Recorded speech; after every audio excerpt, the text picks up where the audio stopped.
방송에서 제공하는 투자 정보는 투자 판단에 대한 조언입니다. 방송에서 제공하는 주식의 가치, 가격 상승 및 가격 하락에 대해서는 방송사에서 보장하지 않습니다. 오늘의 헤드라인 뉴스입니다. 뉴욕 증시에서 주요 지수는 미국과 중국의 무역 협상 재개 기대와 기업 실적 호조 등에 힘입어 올랐습니다.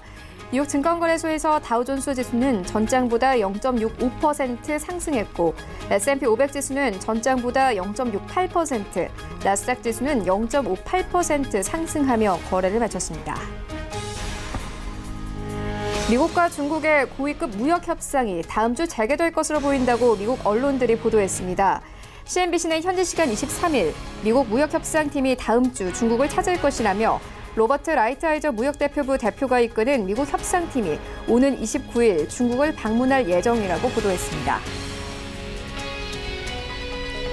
보리스 존슨 전 외무장관이 영국의 제77대 총리 자리에 오르게 됐습니다. 영국 집권보수당은 현지 시간 23일 당대표 경선 투표 결과 존슨 전 장관이 92,153표를 얻어 신임 당대표로 선출됐습니다. 존슨 내정자는 경선 승리 연설에서 브렉시트를 완수하고 오는 10월 말 EU에서 탈퇴한다는 기존 입장도 재확인했습니다. 국제통화기금이 세계 경제 성장 전망치를 석 달 만에 0.1%포인트 하향 조정했습니다. IMF는 현지 시간 23일 발표한 세계 경제 전망에서 글로벌 경제의 하강 위험이 강화됐다면서 올해 세계 경제 성장률로 3.2%를 제시했고 경제 권역별로는 미국의 나홀로 순항이 이어질 것으로 전망했습니다. 시청자 여러분 안녕하십니까? 출발 증시 와이드 1부 시작합니다. 최윤입니다. 어제 우리 증시 양지수 엇갈렸습니다. 코스닥은 1% 가깝게 빠졌지만 코스피 시장의 분위기는 좋았습니다. 코스피 12거래일 만에 2,100선을 회복했습니다. 일단 외국인 수급이 좋은 상황입니다. 외국인들 코스피 시장에서 7거래 연속 순매수세 나타내고 있는데요. 또 어제는 선물 시장에서 5천억 원 넘게 순매수세 나타내기도 했습니다. 일단 아시아 증시 전반적으로 금리 인하에 대한 기대감이 높아지고 있고 여기에 더해서 반도체 업황 회복에 대한 기대도 높은 상황입니다. 이런 가운데 간밤 뉴욕 증시 3대 지수도 모두 상승하며 거래를 마쳤습니다. 간밤에도 기술주들이 강세를 보였는데요. 이런 시장 상황들 출발 증시 와이드 1부에서 정확하게 알아보도록 하겠습니다. 네, 먼저 글로벌 시시각각 시간에는요. 이 미국을 비롯한 주요 7개국이 구글, 아마존, 페이스북 등 글로벌 IT 기업을 대상으로 이 역외 국가에서 올리는 매출에 이른바 디지털세를 부과하는 방안에 원칙적으로 합의를 했습니다. 시장에 의미하는 바가 무엇인지 살펴보도록 하겠고요. 이어서 이 중국판 나스닥으로 주목받았던 스타마켓이 화려한 신고식을 했습니다. 이틀 전인 개장 첫날에는 이 모든 종목들이 100% 올랐지만 또 어제는 4개 종목을 제외하고는 모두 하락했습니다. 함께 살펴보도록 하겠습니다. 네, 이어지는 라이브 이슈타임에서는요. 일본 수출 규제 수혜주로 떠오른 이른바 애국 테마주들이 연달아 주식을 처분하는 일이 늘고 있습니다. 함께 투자 의견 들어보도록 하겠고요. 이어서 5년 연속 1조 흑자를 기록했던 LG 디스플레이가 어제 어닝 쇼크를 기록했습니다. 함께 투자 의견 들어보도록 하겠습니다. 출발 증시 와이드 1부 지금 출발합니다.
자, 시장의 중심이 되는 이슈를 꼼꼼하게 체크합니다. 글로벌 시시각각 시간인데요. 헌터스 경제연구소 김진석 소장 모셨습니다. 안녕하십니까? 안녕하세요. 네, 먼저 시장 상황부터 짚고 가도록 하겠습니다. 간밤에 뉴욕 증시 3대 지수 모두 상승하며 거래를 마쳤습니다. 일단 기업의 실적이 좀 호조를 보였고 미국과 중국의 협상을 재개한다는 소식과 함께 시장은 기대감을 가졌습니다. 특히나 기술주들 강세를 보였는데요. 또 조금 더 자세하게 좀 짚어봐 주시죠. 네, 미국 3대 지수가 상당히 변동성이 커지고 있는 모습이 현재 관측되고 있고요. 아시는 것처럼 지난주만 하더라도 미국이 7월 말이죠. FOMC 때 회의가 결정되면 금리를 지금보다 50bp를 내릴 것이다 이런 평가가 있다가 50bp는 너무 좀 심한 건 아니냐. 그래서 25bp로 소폭이나마 내릴 것을 가정한 전제 속에서 일단 미국 증시가 급등락의 모습을 보이고 있었고요. 눈에 띄는 것들 오늘 3대 지수가 상승의 모습을 보이고 있었습니다. 물론 기본적으로 최근 들어서 미국의 어떤 기업의 실적도 예상도 좋게 나오고 있지만 기업 실적보다도 그동안 가장 큰 이슈가 있었던, 물론 시청자 여러분께 충분히 아신 것처럼 미국과 중국의 무역 협상이 다시 한번 재개되고 될 것이다 이런 평가가 있고요. 다음 주죠. 29일 정도에 어떤 미국의 대표단이 중국에 가서 이제 무역 협상 관련해 다시 한번 하겠다는데 중요한 것은 지난달이죠. G20 정상회담을 통해서 미국의 트럼프 대통령 그리고 시진핑 주석이 만나고 나서 첫 미팅이기 때문에 현재까지 트렌드를 보면 뭐 잘 될 것은 아닌가 그런 어떤 기대감 속에서 오늘 3대 지수가 상승했다 이렇게 보겠습니다. 무엇보다 어저께와 오늘 어떻게 종목들 올라왔는지 잠깐 좀 말씀 드려보겠는데요. 전체로 미국의 3대 지수를 비롯해서 글로벌 지수의 리뷰를 좀 보겠습니다. 어제 같은 경우에는 한국 같은 경우에는 종합주가 지수는 상승 그리고 코스닥은 하락의 모습을 가지고 있고요. 눈에 띄는 것들은 어저께 일본 증시가 예상보다 0.9%에서 1%의 상승 보이고 있었습니다. 또한 홍콩 항생 지수 최근 상당히 의미 있게 보는데요. 지난주 넘어서 이번 주에 상당히 좀 이런저런 이슈가 있었습니다. 아시는 것처럼 홍콩 관련돼서 중국의 삼합회 등 이런저런 분위기가 있어서 어저께 뉴스레터를 좀 보니까 이렇게 된다면 결국 중국이 홍콩을 향해서 계엄령을 내릴 것이다 이런 어떤 이슈 속에서 어저께 홍콩 증시가 0.3% 상승했다는 거 보면 아직까지 시장에서 바라보는 것처럼 계엄령 그런 이슈는 너무 민감하게 반응하는 것은 아닌가 이런 좀 판단해야 할 것 같고요. 눈에 띄는 것도 유럽 증시의 리뷰를 좀 들어보겠습니다. 눈에 띄는 것들은 어저께 이제 영국 같은 경우에는 새로운 인물이 시장에 들어왔습니다. 즉 그동안 강경파라고 했던 보리스 존슨이라는 인물이 이제 오늘부터는 이제 총리 역할을 좀 하고 있는데요. 그동안 보리스 존슨이라는 인물은 어떤 얘기했냐면 나는 10월 말에 브렉시트 즉 유로존을 탈퇴하겠다 이런 평가가 있는데 월가에서 바라볼 때는 이렇게 강경파가 나온다면 결국 글로벌 증시 관련돼서 유로존 증시가 부정적일 것 같다 이런 평가가 있는데 자 그럼에도 불구하고 독일 증시는 독일 닥스 지수는 1.6%의 급등 그리고 프랑스 카크 지수도 0.9% 전체적으로 이번에 보리스 존슨이라는 인물이 영국의 총리가 됐음에도 불구하고 시장의 상황이 예상보다 둔감했다는 걸 보면 이미 시장에서는 이런 보리스 존슨이라는 인물이 영국의 총리가 될 것이다 이런 판단 속에서 예상보다 완만한 상승세를 보이고 있다 보겠습니다. 다만 영국 FTSE 100 지수를 좀 보시면요. 시장에서 기대했던 것처럼 새로운 인물, 즉 앞서서 강조드렸던 인물 가운데 하나인 존슨 PM, 즉 프라임 미니스터가 들어왔는데 예상보다 이 정도를 상승으로 봐야 될지 모르겠지만 어쨌든 새로운 인물 관련돼서 영국 FTSE 100 지수는 예상보다 주가가 그렇게 큰 폭의 상승을 보이지 않았다 이런 평을 가지고 있고요. 지난 일주일 기준으로 보면 상당히 주가 변동성을 가지고 있습니다. 일주일 전에 어떤 일이 있었죠? 어쩌면은 아직까지 정해지지 않았지만 보리스 존슨이라는 강경파가 될 것입니다. 이 이슈 속에서 지난 19일, 23일, 20일 올랐지만 최근 들어서 오늘의 주가가 소폭이나 상승폭이 적어지고 있다는 걸 보면 아직까지 새로운 인물이 처음 코멘트가 이런 코멘트였습니다. 나는 10월 말에 유로존을 탈퇴하겠다 이런 평가가 있음에도 불구하고 주가가 하락을 하지 않고 소폭이나마 보합세의 모습을 보였다는 걸 보면 여전히 보리스라는 인물이 이제는 지금까지는 선거 전에 이슈가 있었지만 선거돼서 새로운 총리가 됐기 때문에 이제는 유로존과 정적인 딜을 할 것은 아닌가 이런 평가 속에서 예상보다 전체적인 글로벌 지수 그리고 미국 지수가 상승의 모습을 보이고 있고요. 자 마지막으로 IMF가 1년에 한 번, 두 번 계속 페이퍼를 좀 발간하게 되고 있는데요. 이번에 세계시장의 전망치를 지난 시기의 평가보다 상당히 좀 부정적입니다. 이런 평가를 가지고 있습니다. 즉 3.3에서 3.2 그러니까는 0.1%포인트를 하향했는데요. 현재까지 트렌드를 보면 기본적으로 IMF가 이렇게 0.1%포인트 하락했던 기본 이유가 결국 미국과 중국의 무역 관련 그리고 보리스 존슨이라는 새로운 영국 총리의 어떤 브렉시트 이런저런 이슈가 있기 때문에 현재까지 트렌드를 보면 IMF가 바라보는 2019년 글로벌 증시의 전망은 부정적이다. 이렇게 오늘 시장에 대한 리뷰를 말씀드렸습니다. 네, 간밤에 뉴욕 증시 3대 지수도 모두 상승을 했고 영국 증시 같은 경우에는 52주 신고가에 가깝게 다가서기도 했습니다. 또 파운드화는 하락을 했는데요. 계속해서 시장 좀 상황 따라가 보도록 하겠고요. 이어서 다음 이슈로 옮겨가 보도록 하겠습니다. 미국을 비롯한 주요 7개국이 이 구글, 아마존, 페이스북 등 글로벌 IT 기업을 대상으로 역외 국가에서 올리는 매출에 이른바 디지털세를 부과하는 방안에 원칙적으로 좀 합의를 했습니다. 이게 시장에 의미하는 바가 무엇입니까?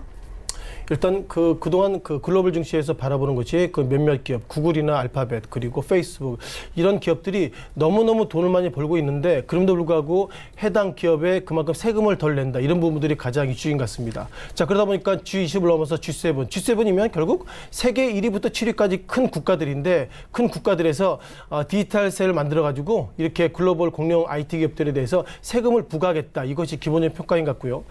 디지털세에 대한 설명을 말씀드리기 전에 우리가 그 구글세라고 그럽니다. 구글. 통상 과거에 구글세라고 우리가 총평하는 게 있죠. 아신 것처럼 작년 같은 경우에는 그 구글이 한국에 어떻게 보면 연간 약 5조 정도의 매출이 일어나는데 법인세는 약 200억 정도밖에 안 냈답니다. 그러다 보니까 이 구글세를 다시 한번 법제화하자 이런 평가가 있는데 이제 구글세라는 표현보다 디지털세를 통해서 법인세 이외에 즉 전체 매출의 유로존 같은 경우에는 3% 정도 별도 세금을 부과하겠다 이런 판단으로서 일단 디지털세를 좀 하고 있다 보겠고요.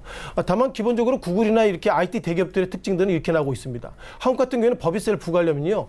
주된 본점이 서울에 한국에 있어야 되는데 구글 같은 경우에는 구글 코리아가 한국에 그 지사로 있겠지만 서버나 이런 부분들은 결국 해외에 있기 때문에 그것을 보면 구글 같은 경우에 구글 코리아가 한국에 많은 매출이 일어나고 있지만 결국 법인세는 부과 못한다는 그런 부분이 있기 때문에 그런 부분들이 예상보다 G7의 국가들이 좀 동일하게 모습을 보였다 보겠습니다. 통상 몇몇 기업들이 얼마나 이익을 좀 향유하는지 좀 말씀을 드려봐야 되겠는데요. 최근 들어서는 또 우리가 통상 그 빵이라는 이름도 있겠지만 이제는 뭐 가파라는 표현을 가지고 있습니다. 좀 한 종목씩 좀 보시면 좋겠는데요. 자, 보시는 것이 구글의 모의사죠. 우리가 구글의 모의사가 알파벳인데 코드는 GOOGL입니다. 아시는 것처럼 구글의 모의사 알파벳 같은 경우에도 지난 시기 어떤 리뷰를 보면 상당히 좀 많이 좀 주가가 상당히 급등했던 모습을 가지고 있고요. 일단 뭐 간단히 보더라도 주가가 과거보다 상당히 좀 상승의 모습을 가지고 있고 또한 페이스북 같은 경우에도 과거와 다르게 최근 들어서 페이스북의 모습이 상당히 좋아지고 있습니다. 어쩌면 페이스북이 지금 단기적으로는 주가가 약 202달러인데 뭐 과거에는 뭐 15달러, 20달러 이런 어떤 약세 모습 속에서 상당히 올랐기 때문에 이렇게 공룡 기업들이 결국 글로벌 기업이지만 해당 국가로 들어가면 그 공룡 기업이 들어옴으로써 그 자국의 어떤 그 국가들의 어떤 기업들이 그만큼 피해를 보기 때문에 그런 의미에서 일단 법인세를 좀 부과하겠다 보겠고요. 또한 기본적으로 구글을 비롯해서 공룡 IT 기업들의 특징을 이렇게 보고 있습니다. 즉 본점을 미국에 두지 않죠. 어떻게 보면 미국에 두지 않고 가장 어떻게 보면 법인세가 상당히 좀 적은 즉 조세 회피 지역에 법인을 설정해 놓고 그리고 그쪽에 기술 이전이나 이런 라이선스를 넘기기 때문에 정작 그 해당 기업 해당 국가들에 대한 매출이 상당히 많이 있음에도 불구하고 그만큼 법인세 부과를 못하는 그런 어떤 부분들이 구글 비롯해서 공룡 IT 기업의 어떻게 보면 법인세 회피 전략이지만 해당 국가에서는 상당히 그런 모습들 그렇게 긍정적으로 보고 있지 않다 이런 부분들이 G7 이번에 디지털 부과 관련된 상당히 이슈가 있다 보겠습니다. 따라서 몇 가지 팩트로서 좀 정리하고 있는데요. 디지털 실체라는 표현을 쓰고 있습니다. 즉 한국 같은 경우에는 법인세를 부과하려고 그러면 본점과 서버가 있는 곳을 우리가 법인세를 부과하는데 이제는 이렇게 안 하겠다는 거죠. 결국 그 서버나 이런 것들이 해외에 있다 하더라도 이제는 그 해당 국가에서 매출이 일어난다면 매출 관련돼서 세금을 부과하겠다 이런 것이 유로존의 기본 생각인 것 같고요. 또한 그 몇몇 그 조세 회피 지역이 너무 법인세가 적기 때문에 적은 법인세를 하는 것이 아니라 각 국가별로 평균적인 공통 법인세를 정해놓고 그 정도 세금을 부과하겠다 이런 얘기하고 있다 보면 이제는 글로벌 IT 기업들이 해당 국가에서 어마무시하게 이익을 향유하고 있다 이런 부분들을 상당히 좀 해당 국가 그 세무당국은 상당히 좀 지켜보고 있다 보겠습니다. 다만 그럼에도 불구하고 상당히 이슈가 있는데요. 한국 같은 경우는 네이버나 이런 부분들이 뭐 그 라인이나 이런 것들이 지금 일본이나 대만이나 이런 쪽에 상당히 좀 잘 되고 있는데 어쩌면 한국이 그 해당 기업에 그런 것들 부과하게 된다면 결국 뒤집어보면 한국에 있는 국가 그리고 한국에 있는 IT 기업이나 이런 무역 분쟁 갈등 이런 부분들이기 때문에 어디까지 정리될지 모르겠지만 현재까지 트렌드를 보면 글로벌 IT 기업들이 상당히 이익을 향유하고 있기 때문에 그런 부분에 있어서 어떻게든 세금을 부과하려고 노력한다 이렇게 이번에 G7의 어떤 의미를 좀 말씀을 좀 드려야 될 것 같습니다. 네, 디지털세 짚고 왔습니다. 이어서 다음 이슈로 옮겨가 보도록 하겠습니다. 중국판 나스닥으로 주목받았던 스타마켓이 화력 시고식을 했습니다. 이틀 전에 좀 개장을 했는데 개장 첫날에 모든 종목들이 100% 이상 올랐습니다. 하지만 어제는 조금씩 조정을 받는 모습을 보였습니다. 4개 종목 제외하고는 모두 하락세로 마감이 됐는데요. 일단 좀 이 중국 증시 의미하는 바가 클 것 같습니다. 알리바바나 텐센트와 같은 좀 대형주들을 뉴욕 증시에 뺏기지 않기 위해서 이런 마켓을 열었다라는 분석이 그렇죠. 지배적이더라고요. 어떻게 보십니까? 아시는 것처럼 뭐 우리가 알리바바, 뭐 텐센트 그리고 바이두 이런 기업들이 실은 미국에 상장돼 있고요. 그러니까 그러다 보니까 실은 뭐 중국 당국이 그동안 기본적인 시각 관련돼서 우리는 그 자본을 해외 시장에 열겠다 이렇게 했는데 예상보다 그럼에도 불구하고 몇몇 그 글로벌 기업들이 결국 중국 내에 들어오지 않기 때문에 유인책 효과로서 중국판 나스닥이라고 말씀드려볼 수 있는 것 같은데요. 자, 몇몇 리뷰를 좀 들어보겠습니다. 자, 중국판 나스닥이라고 보시면 좋겠고요. 오늘이 수요일이니까 이번 주 월요일 날 그러니까 22일 날 열렸습니다. 통상 그 상하이 증권거래소에서 열렸는데요. 영어로는 스타마켓이라고 보고 지금 화면 보시면서 말씀드려보겠는데요. SSE 같은 경우에는 중국 상하이 증권거래소의 준말이죠. 스타마켓이 열렸습니다. 이런 어떤 표현을 가지고 있고 또한 그 기본적으로 리뷰를 좀 드려보면 결국 이것을 어떻게 바랄지 모르겠지만 이게 지금 그 중국 단어이기 때문에 제가 좀 설명을 드릴 수 없습니다만 보도자료 나왔습니다. 어떤 보도자료 나왔냐면 지난 그 22일부터 25개 기업, 그러니까 중국 같은 경우에는 그 몇몇 기업들이 현재까지 25개 기업이 이번에 어떻게 보면 그 중국판 그 나스닥에 들어왔지만 현재는 25개, 앞으로는 지금보다 더 늘어날 수 있다 보겠습니다. 다만 여기서 우리가 보셔야 될 것이 여기 이런 리뷰를 좀 보면 좋겠는데요. 이것에 대한 단어에 대한 정리가 필요할 것 같습니다. 이것이 중국 단어 보면요. 커창반이라고 한답니다. 즉 커창반이라는 단어를 좀 익숙하셔야 될 것이 앞으로 시황이나 이런 부분을 보셨을 때 중국 상하이 거래소에 커창반 이런 어떤 섹터가 나오면 이것이 한국의 그 코스닥처럼 그리고 중국의 어떤 미국의 나스닥이구나 이런 어떤 모습을 보면 좋겠습니다. 다만 여기서 몇 가지 의미가 있는데요. 그동안 시진핑 주석이 작년 11월 달에 IT 전문 주식시장을 열겠다 이런 평가가 있는데 작년 11월 이후에 8개월 만에 부랴부랴 열었다는 것은 그만큼 시진핑 주석의 힘이 좀 크는 것은 아닌가. 즉 그동안 외국계 기업들이 중국의 그 상당히 그 기업에 들어오기 어려웠다는 것 중에 하나가 결국 시진핑 주석의 말 한마디에 따라 정치가 움직이기 때문에 중국 시장을 못 믿겠다 이런 어떤 모습을 다시 한번 반화적으로 좀 말씀드릴 수 있다 보겠습니다. 중요한 것은 이번 20일부터 열리고 있는데요. 20일부터 눈에 띄는 것들은 5일 동안 그러니까 20일부터 플러스 5일 동안에는 시장에 대해서 그 상한가 하한가 제한이 없습니다. 왜냐하면 시장에 처음 들어왔기 때문에 5일 동안에 시장에 대한 문을 그냥 자유롭게 열어놓겠다 이렇게 얘기하고 있고요. 다만 5일 지나고 나서는 현재 상하이나 선정 같은 경우에는 상한가 한가 폭이 10%인데 20% 그러니까 지금보다는 상당히 룸을 크게 열어준다 이런 부분들이 이번에 이슈가 되고 있는 중국판 나스닥 그리고 커창반의 또 다른 특징이다 보겠습니다. 기본적으로 앞서 강조됐던 것처럼 바이두, 알리바바, 텐센트 등 유수한 중국 내 기업들이 홍콩이나 때론 이제 미국의 리스팅 즉 상장돼 있는데 그렇지 않고 이제는 중국에 들어와라 이런 시간을 가지고 있는데 현재까지 트렌드를 보면 이것이 어떻게 될지는 좀 더 지켜봐야 되겠다 보겠습니다. 다만 몇몇 평가가 있는데요. 자, 블룸버그는 이렇게 바라보고 있습니다. 물론 지난주 월요일 날 이게 25개 종목으로 현재까지 구성된 커창판이 들어와서 첫날에는 상당히 상승의 모습 보이고 있었고요. 어제는 상승보다 하락의 모습 보이고 있었기 때문에 기본적으로 블룸버그가 바라본 시각은 새로운 이렇게 어떻게 보면 중국판 나스닥이 들어오면 중국 상하이나 선전에 있는 기본적으로 돈이나 자금들이 이제 또 다른 이슈인 즉 커창판에 돈이 물릴 것이다 이런 평가 속에서 예상보다 중국 상하이 지수가 지금보다 약세를 갈 것이다 이런 평가가 있는데요. 이런 부분이 있어서 어쨌든 뭐 커창판이 새로 들어왔지만 이것이 어떻게 갈지는 좀 더 시간을 지켜봐야 될 것 같지만 중요한 것은 이번 주 월요일부터 어떻게 보면 중국판 나스닥인 커창판이 시장에 새로 들어왔다 이렇게 시장에 대한 설명을 좀 드려봤습니다. 네, 알겠습니다. 그리고 현재 강달러 기조가 좀 계속되고 있습니다. 일단 2분기에는 좀 실적이 괜찮지만 3분기부터는 강달러가 조금 반영이 되면서 실적이 하향 조정될 것이다라는 분석이 나오고 있는데 달러 방향 어떻게 보십니까? 상당히 좀 어렵죠. 뭐 주식에 대한 방향도 어려운데 달러에 대한 방향이 어렵지만 기본적으로 트럼프 대통령이 작년부터 계속했던 얘기가 이것이죠. 금리 인하이라는 얘기인데 금리가 인하한다는 것은 그만큼 달러가 강세보다 약세로 간다는 걸 전제로 가지고 있습니다. 따라서 트럼프 대통령은 기준금리의 어떤 인하 그리고 달러 약세 모습을 보이고 있는데요. 최근 들어서 미국 3대 지수가 역사적 신고가 모습을 가게 된 기본적인 계기 중에 하나가 최근 들어서 S&P 500 지수에 그 등록되는 종목들이 실적 발표되고 있는데요. 현재 15% 20% 정도 실적 발표되어 있는데 그중에 80%가 애널리스트가 바라보는 시장의 전망 예상치보다 좋아지고 있습니다. 즉 아웃퍼폼되고 있다는 걸 보면 결국 트럼프 대통령이 그동안 미국 우선주의로서 상당히 미국을 보호하다 보니 미국의 기업들의 실적들은 좋아지고 있고, 그럼에도 불구하고 트럼프 대통령은 의도와는 다르게 달러가 약세를 보고 있다, 이런 얘기가 있는데, 정리해 보면 기본적으로 트럼프 대통령이 어떤 이슈가 있다 하더라도 결국 보호무역주의 그 산모는 결국 미국 기업들이 좋아지고 있기 때문에 미국 기업들이 좋아진다면 달러는 약세로 가기에는 현실적으로는 어렵지 않나, 이렇게 조심스럽게 말씀을 좀 드려보겠습니다. 네, 알겠습니다. 지금까지 헌터스 경제연구소 김진석 소장과 함께했습니다. 고맙습니다. 네, 고맙습니다.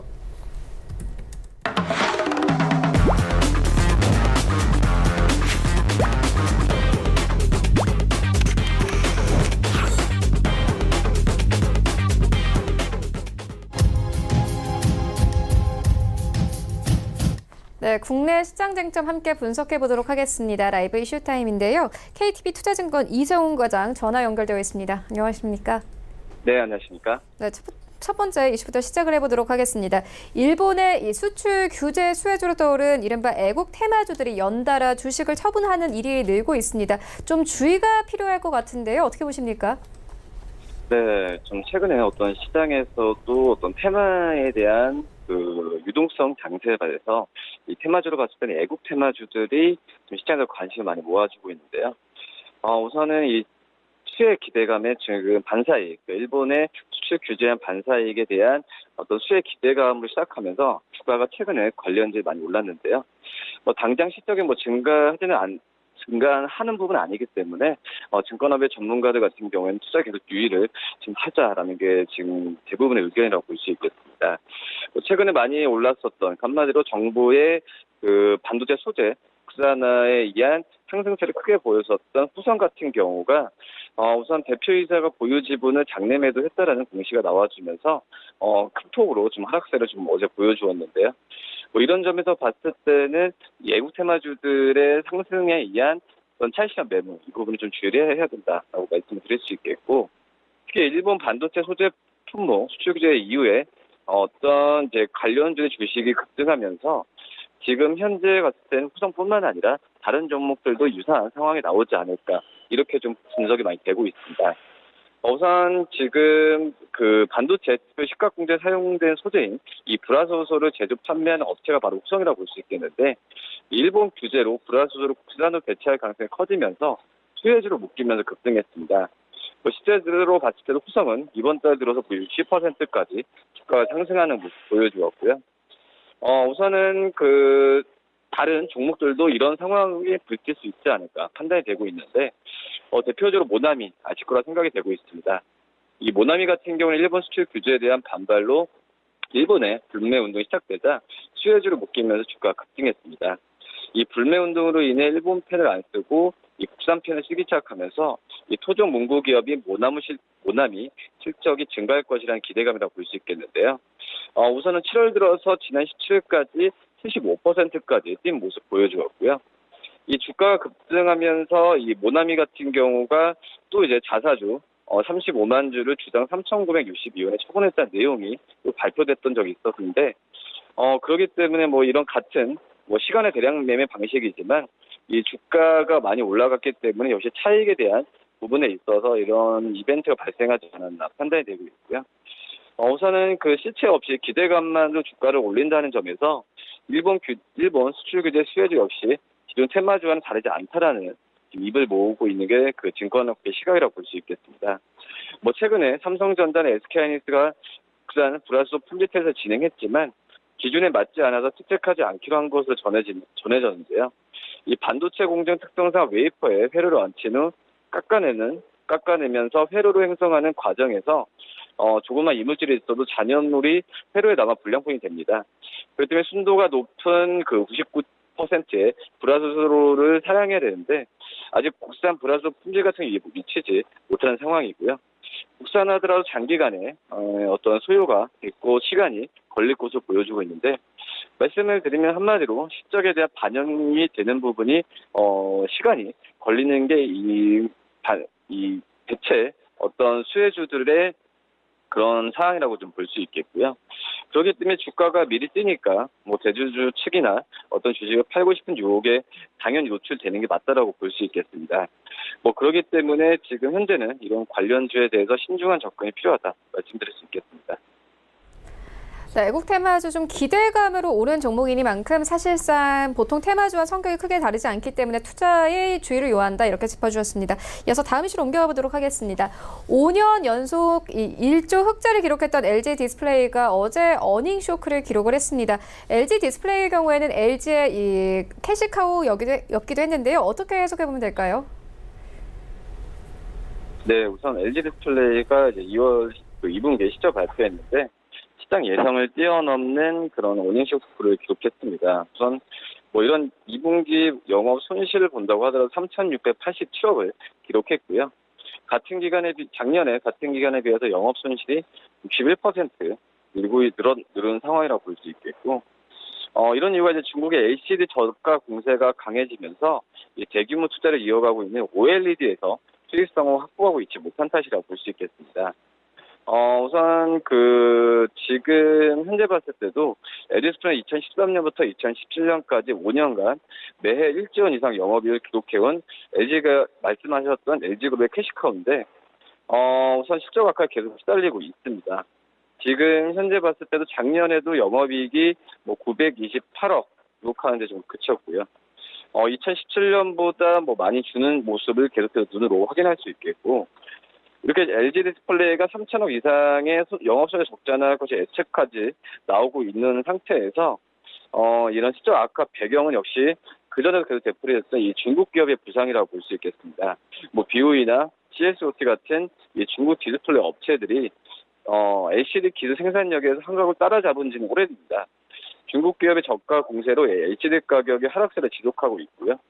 이번 달 하순 들어서 LCD 패널이 65인치에 198달러, 55인치는 127달러에 거래되고 있는데 252달러, 158달러로 기록했던 작년 9월에서 무려 10개월 만에 20% 내외로 전부 다 이제 하락하는 모습 보여주었고요. 이 LG 디스플레이는 대형 OLED 시장을 독점하고 있는데 이 중소형의 플라스틱 OLED 사업에서는 이 경쟁사 삼성 디스플레이에 밀려서 적자를 메꾸지 못하고 있습니다. 한마디로 흑자 전환이 요원한 상황에서 이 중국 업체들이 POLED 시장에 치고 들어오면서 경쟁은 가열되고 있는 상황인데요.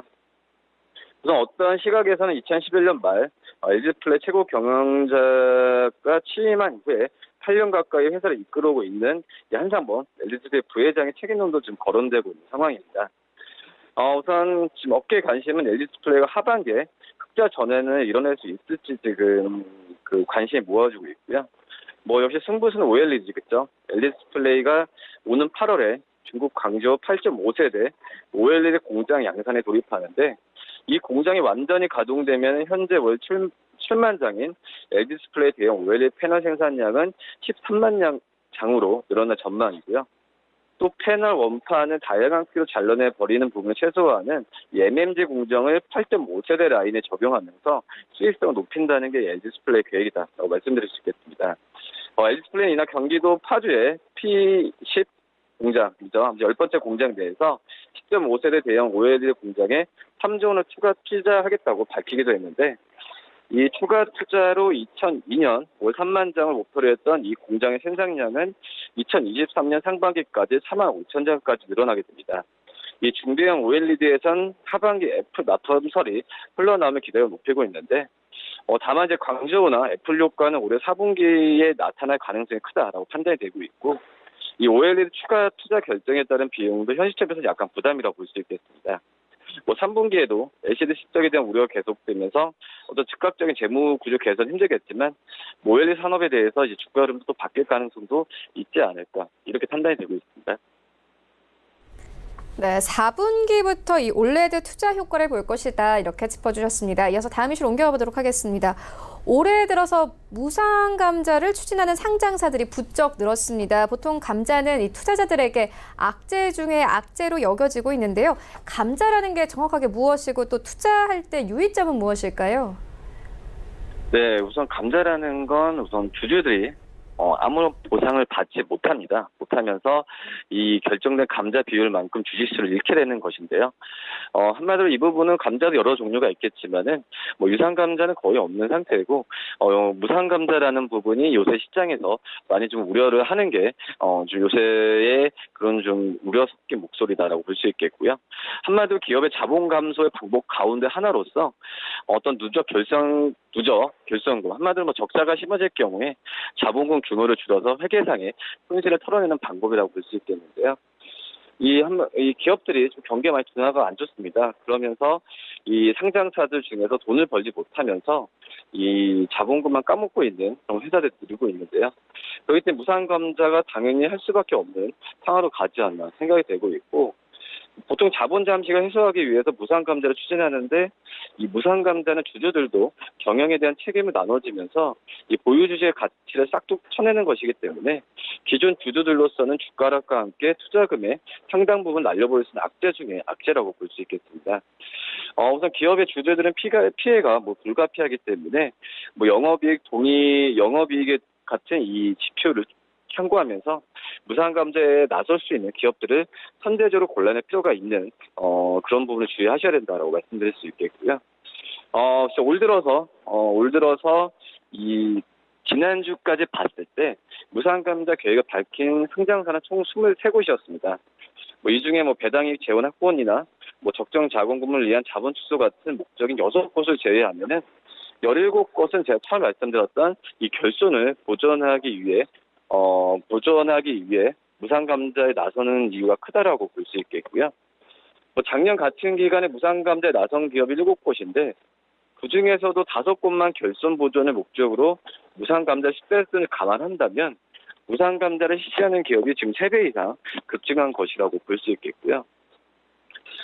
지금 현재 봤을 때도 무상감자 후에 어떻게 보면은 기업이 살아나면 좋겠지만은 무상감자를 결손금을 털어낸 기업들이 대부분 비슷한 시기에 유상증자를 단행하는데 무상감자로 자본 잠식을 회계상 털어낸 뒤에 유상증자를 통해서 부족한 자금을 수혈하기 위하는 부분인데요. 이 무상감자 후 실시하는 유상증자의 경우에 주식수를 줄여서 기준 주가를 올리면은 유상증자의 발행가액을 높일 수 있다는 장점이 있습니다. 이 과정에서 최대 주주가 변경되면 같은 이 경영권 교체가 이루어지기도 하는데, 그러나 아무 보상 없이 이루어지는 무상감자 이후에 어떤 물량이 부담될 수 있는 유상증자로 이어지는 일련의 과정들은 기존 주주들에게는 역시 또 악재라고 좀 볼 수 있겠고요. 이러한 이유로 주주들은 무상감자를 하지 않으면 자본 잠식 계속돼 상장이 폐지될 가능성이 높은데도 어떻게 보면은 무상감자 자체에 어떻게 보면은 이런 부분에 있어서 가장 우려하는 상황이 많다라고 볼 수 있겠습니다. 실제로 올해 무상감자를 발표한 24곳 중에 3곳은 주총에서 주주들의 반대에 부딪혀 무상감자를 하지 못한 경우도 많고요. 대표적으로 한솔홀딩스 같은 경우에는 이 배당 재원 등을 마련하기 위해서 액면가액을 5분의 1 축소하는 감자를 발표했는데 주주들이 이를 재무구조가 악화된 기업들이 하는 무상감자로 오인을 하면서 무상감자 후에 유상증자를 할 것이라는 우려에 주가가 급락하는 모습도 보여주기도 했습니다. 그렇기 때문에 아예 감자 자체를 철회하기도 했는데 이런 걸 본다고 한다면은 무상감자 이거는 기업들을 상장 폐지를 막기 위한 어떤 수단일 수도 있겠지만은 주주들한테는 분명히 피해가 가는 것은 맞다라고 볼 수 있겠고요. 우선 어떤 기업에 투자를 할 때 역시 재무구조가 가장 중요하다고 볼 수 있겠습니다. 재무구조가 개선되고 그리고 영업이익에 대한 부분에 있어서 꾸준히 나오는 기업들을 봐야 된다고 볼 수 있겠고요. 실례로 봤을 때도 SK하이닉스가 2013년이죠. 21주를 한 주를 병합하는 무상감자, 유상증자를 거쳐서 재무구조를 개선하고 현재는 시가총액 2위로 우뚝 선 기업이라고 볼 수 있겠는데 이런 SK하이닉스 같은 사례는 좀 드문 케이스라고 좀 볼 수 있겠고요. 그렇기 때문에 투자하는데 항상 이런 부분을 유념하셔야 되는 게 맞다라고 판단이 되고 있습니다. 네, 무상감자 기업의 같은 경우에는 상장 폐지 가능성이 높기 때문에 영업이익이 나고 있는지 또 자본 잠식 위험을 판단한 후에 투자를 해야 한다 이렇게 짚어주었습니다. 이어서 오늘장 전략 들어보도록 하겠습니다. 네, 오늘장 같은 경우에도 특별한 부분은 없다고 생각이 되고 있습니다. 우선 국외적인 리스크 같은 경우에는 이벤트가 다음 주에 FOMC 그리고 그 일본과의 어떤 관계라고 볼 수 있겠는데, 일본의 뭐 수출 규제 장기화에 대한 부분은 뭐 어쩔 수 없는 것 같고요. 그래서 일본의 참여 선거에서 그 수출 규제 그에 대한 우려가 많이 부각된 상황입니다. 열린여당인 자민당과 공명당이 과반 이상 리더를 차지하면서 이 수출 규제에 대한 장기화 우려가 좀 부각될 가능성이 크다라고 볼 수 있겠는데, 다만 어떻게 본다면은 지금 현재 좀 미국의 어떤 기술주들의 좀 주가가 좋기 때문에, 특히 우리나라 코스닥보다는 코스피 위주로, 대형주 위주로 외국인들 매수가 몰려있는 건 점을 본다고 한다면은 우상향 방향은 나올 것으로 보이고 있지만, 시기에 대한 부분은 다음 주 FOMC 그리고 WTO에 대한 어떤 중재 부분이 있는 그 이후에 좀 판단하는 게 낫지 않을까 판단이 되고 있고요.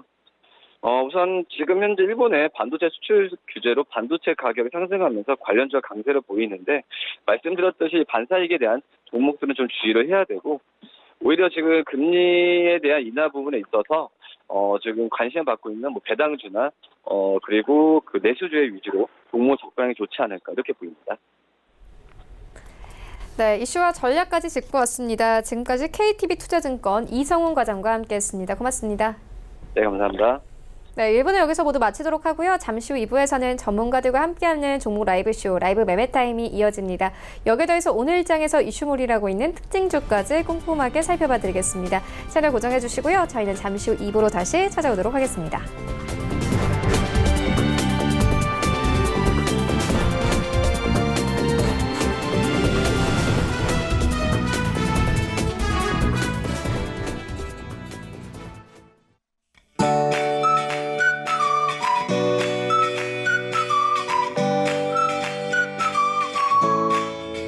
안녕하세요. K웨더 라이프스타일 예보 박유라입니다.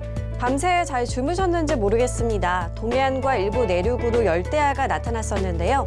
낮에는 폭염으로 이어집니다. 전국 대부분 지역에 폭염특보가 내려진 가운데 서울은 30도, 광주와 대구는 33도까지 오르겠고요. 습도까지 높아 종일 푹푹 찌겠습니다. 이런 고온 습한 환경은 열사병 발병률을 높이는데요. 대체로 위험 단계를 보이겠고, 특히 서울은 매우 위험 수준에 해당하겠습니다. 무리한 활동은 피하고 충분한 휴식과 함께 물을 자주 마셔주셔야겠습니다. 한편 오늘도 소나기 소식이 있습니다. 우산 챙기셔야겠는데요. 중부 내륙은 아침부터 낮 사이에, 남부 내륙은 낮 한때 지나겠습니다. 짧은 시간 강하게 쏟아지겠고 천둥 번개를 동반하기도 하겠는데요. 하천이나 계곡물이 갑자기 불어날 수 있습니다. 안전사고에 유의하셔야겠습니다. 오늘은 북태평양 고기압의 가장자리에 들겠습니다. 다음은 자세한 지역별 날씨입니다. 중부지방 덥고 습한 하루가 예상됩니다. 폭염주의보가 발효 중인 가운데 낮 기온 서울 30도, 춘천 31도까지 오르겠습니다. 동해안 구름 많은 가운데 그 사이로 볕이 강하게 내리쬐겠습니다. 낮 동안 강릉 32도, 속초 31도가 되겠습니다. 남부지방 구름 많겠고 대기 불안정으로 낮 한때 요란한 소나기가 지나겠습니다. 한낮에 광주와 대구 33도까지 치솟겠습니다. 바다의 물결은 대체로 잔잔하게 일겠습니다. 다만 전해상으로 안개가 짙게 끼는 곳이 있어 안전에 유의하셔야겠습니다. 목요일과 토요일 사이는 장마가 영향을 주면서 전국 곳곳에 비를 뿌리겠고요. 금요일에는 제주도에 소나기가 지날 것으로 보입니다. 또 비가 와도 날은 계속 후텁지근할 것으로 전망됩니다. 기상정보였습니다.